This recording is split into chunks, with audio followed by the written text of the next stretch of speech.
Welcome to the newest episode of Beyond the Fame with Jason Fraley. I'm your host, Jason Fraley, picking the brains of the top filmmakers, musicians, and artists of our time. Today marks the 35th anniversary of Vanessa Williams' debut album, The Right Stuff, on June 6, 1988. We spoke in 2019 for the Capitol 4th concert in D.C., breaking down her biggest hits from Colors of the Wind to Save the Best for Last. Miss Williams, Hello. Thanks so much for taking the time to join us. No problem. Obviously, we're talking the annual Capitol 4th on the West Lawn of the Capitol. Is this your first time participating in it, or have you been in previous years? No, I've done my second Capitol 4th, and I've done the Memorial Day twice. I've done Capitol Christmas, so and again, it's always a pleasure to sing with the National Symphony Orchestra, which I just did 2 nights at the Kennedy Center last May. So it's I've been in D.C. a lot recently, but it's always it's definitely a pleasure and lovely to spend the 4th of July with that amazing view of the Capitol and the beautiful sounds of the orchestra behind me. Yeah, sounds like you're pretty well acclimated every chance you get. What is it you think that, if you had to put your finger on it, that keeps you coming back? Is it just singing out over with monuments behind you? Or? Well, it's an honor. And, I've been, out here for over 35 years. So I've not only, sang with symphonies behind me with the National Symphony, but I've sung part of USO tours. I've sung on the anthem on USS carriers. So it's one of the honors as an American. It's one of those things that I'm always honored to be asked to do. And luckily I can say yes this year, and it's a pleasure. I know you don't want to spoil it entirely, but what exactly are you going to be performing for us at the show itself? I'm doing America the Beautiful, an arrangement done by my dear friend Rob Mathis, and it's obviously it's one of our traditional songs, and again it's last time I think I did a song with Elmo, so this year I'm solo up on the orchestra, but it's one of those things that I've done it frequently. It's wonderfully run. It's outdoors. People bring their families on the lawn. My mom's driving down with a couple of my cousins and stuff, so it's almost like America's picnic. It's one of those really traditional things, and then everyone gets a chance to turn on the TV and see the fireworks if they're not watching it live somewhere. So it's a tradition for me, and it makes me feel wonderful. You mentioned Elmo. Didn't I read that they're doing some sort of Sesame Street 50th anniversary celebration? Do you know anything about that this year? I think Elmo's going to be a part. I don't know whether Elmo particularly, but yes, I heard they're part of the lineup. So I won't be singing with him this year, but I did about, it had to be at least 10 or 11 years ago that I sang with Elmo before. Tell me about, I know our fans, while we have you on here, they're going to want to know about, particularly my wife wanted me to ask you about the Colors of the Wind song. I loved your cover of that with the Pocahontas. Tell me about how Disney tapped you to come in on that one, and how much of a joy it was singing that, because I feel like it was way ahead of its time. Well,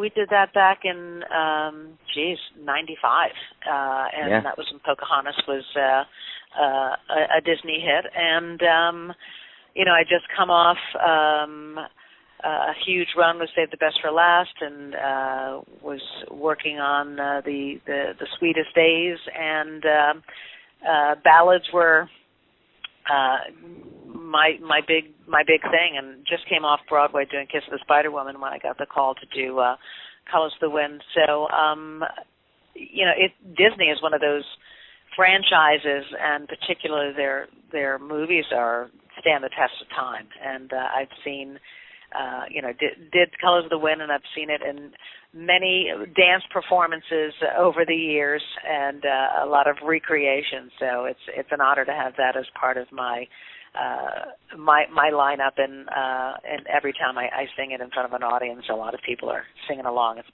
kind of like karaoke time. And you mentioned Save the Best for Last, but can you try to transport us back? Where were you when that song slid across your desk and you're like, oh my God, I have to record, just knowing, wow, this is going to blow up my career? Well, back in the day, we had cassettes, so that came across my when I was working with my label head at Eckstein back in the late 80s, early 90s. The Comfort Zone album came out in 91, so we cut most of those things in 89 and 90. And when I listened to it, I was like, wow, that's a beautiful melody. And I said, well, I'm surprised that nobody snatched this up. And it was one of those haunting melodies that I said, okay, I didn't think it was going to be a gigantic hit like it was, but I knew that I liked it. And after it ended up being, number one for 6 weeks straight in a row, which was phenomenal, and was nominated for a whole bunch of stuff. I found out later that they had actually, I guess the A&R person had given it to Bette Midler, who turned it down. I think Streisand also as well turned it down too. And I was like, well, I'm glad I got it from my A&R. Ed heard it, and I heard it as a hit, and lucky to be able to put my magic on it. And when we went to, I did most of my recording. Keith Thomas was the producer for that, and we did it in Franklin, Tennessee. And it was one of those that, it was one of those one-take songs where you just kind of feel it and tell a story. And again, I knew that it felt wonderful in the studio, but I had no idea how big that song would actually become. Absolutely. And before any of your hit songs, I think you initially, you gave fame. I think weren't you the first African American to win Miss America back in the 80s? In September of 1983. Yeah. Yeah. So all these decades later, looking back at that, we've seen a black president. We've seen, so many things come about. But, I don't know. What is it? What's your legacy looking back on that now? Do you take pride in that? Yeah, well, growing up in New York, I was, at Syracuse as a musical theater major. So my goal was to be on Broadway, and I had no idea that I'd ever be a beauty queen or, be a trailblazer as a first a black Miss America. And it kind of happened as happenstance, getting scholarship money, and I knew that I was going to be, I was a musical theater major, so I knew that I could sing, dance, and act, and just a matter of what song I was going to sing, and it ended up happening all within 6 months. So, at 20 years old, and looking back now at 56, it's just amazing how crazy life is, and how life can take you places where you never thought possible. And not only did I become a star on Broadway, but I got a chance to be a recording artist and television and movie actress and fashion designer and author and all kinds of things that all came about because of my determination at 20 years old. So looking back, it's just amazing how you can never predict where life will bring you. Absolutely. And final question, we'll keep it quick. I got to know, just real quick, how much fun was it shooting Ugly Betty? I loved Ugly Betty. I had a great time for our 4 years that that show ran.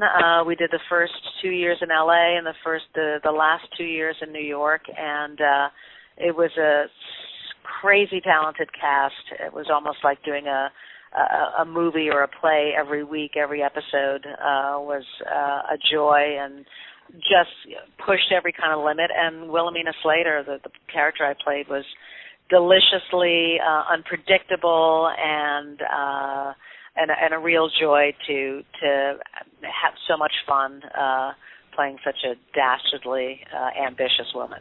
Awesome. Well, Vanessa Williams on WTOP, thank you so much. You've been generous with your time. We appreciate it. Thank you so much. Thanks so much for joining us on Beyond the Fame with Jason Fraley. Remember to hit the subscribe button and give us a 5-star rating if you like what you hear. We'll see you next time.